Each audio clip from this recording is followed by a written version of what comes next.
let's start out with an animated short Yeah, by a fella you may have heard of. you may have heard of him. You may have heard of Walt Disney. The original Disney adult. Correct. And today we're talking about Trolley Troubles, which is the first appearance of Oswald the Lucky Rabbit. Yes. Yep. Sort of the predecessor to Mickey Mouse, who won't appear for another year. Considering that, like, I don't know, Oswald the Lucky Rabbit has this reputation as like the original Disney mascot before Mickey. I was kind of surprised that it was only a year before Steamboat Willie, and also just like seeing him in his initial form factor, how similar he looks to Mickey Mouse. Yeah, he's just kind of like a plumper Mickey with a rabbit tail and longer ears. Pretty much, yeah. I mean, it's almost more of a sort of a prototype Mickey Mouse, like refining the design down from rabbit to mouse. Yeah, I mean, this is I feel like a very like quintessentially 1920s looking cartoon. Yeah, a lot of squash and stretch, right? Is the correct terminology? Yeah, although honestly, not as much as I would have expected. No, you think the trolley morphing to the shape of the tracks wasn't squashy enough for you? So it is okay. It is very squash and stretchy. I'm not trying to get like pedantic or whatever, but I guess could have been squashier. It's been a couple years since we've checked in on Disney animation, and the last time we were looking at it, I think it was still kind of retaining this like early Fleischer, early Disney kind of choppy look to it. Mm-hmm. It's very low frame rate animation.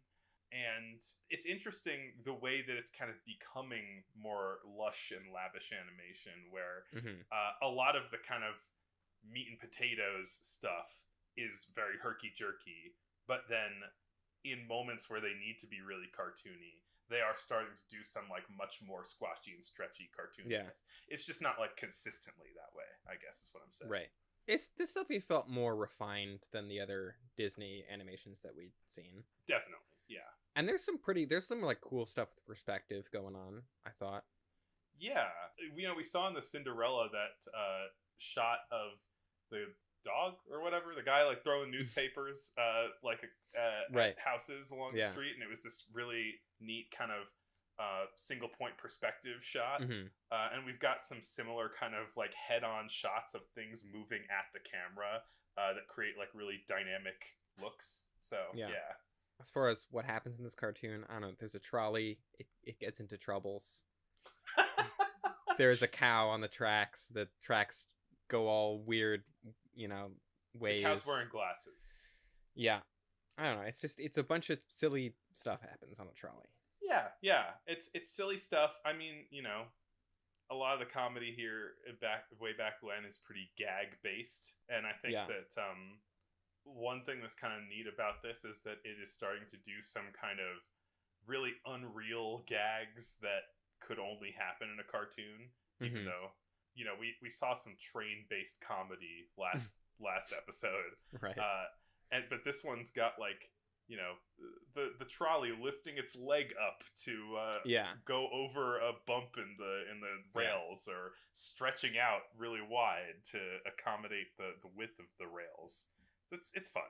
It's good fun.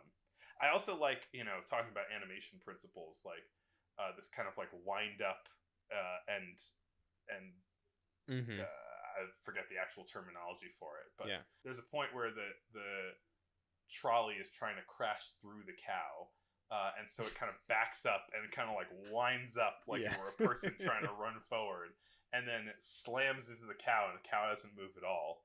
And I thought that was like well done. It really showed the the sense of motion really well, and that kind of thing's difficult to do.